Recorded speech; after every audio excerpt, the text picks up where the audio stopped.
Pada tahun 2030 mendatang, Indonesia menargetkan akan mengurangi emisi gas rumah kaca sebesar 31,89% dengan sumber daya sendiri dan akan terus ditingkatkan dengan adanya dukungan internasional.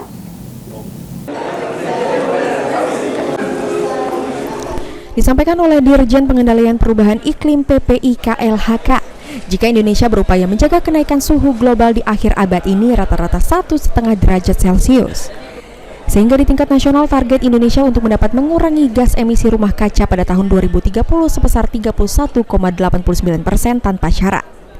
Indonesia juga menguatkan aksi-aksi adaptasi guna meningkatkan ketahanan ekonomi dan ketahanan sosial serta ekosistem.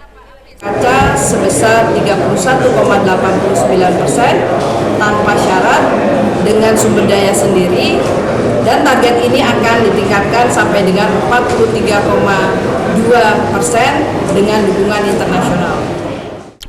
Sementara itu, Asisten 2 Pemprov Sumsel, Edward Chandra, jika Sumsel telah berupaya melakukan regulasi terkait perubahan iklim. Program tahan iklim juga banyak mendapatkan apresiasi dari pusat atau kementerian dan kota.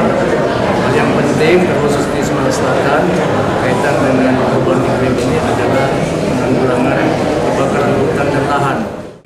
Dan khusus untuk Sumatera Selatan dalam perubahan iklim ini yaitu tentang penanganan kebakaran hutan dan lahan yang terjadi.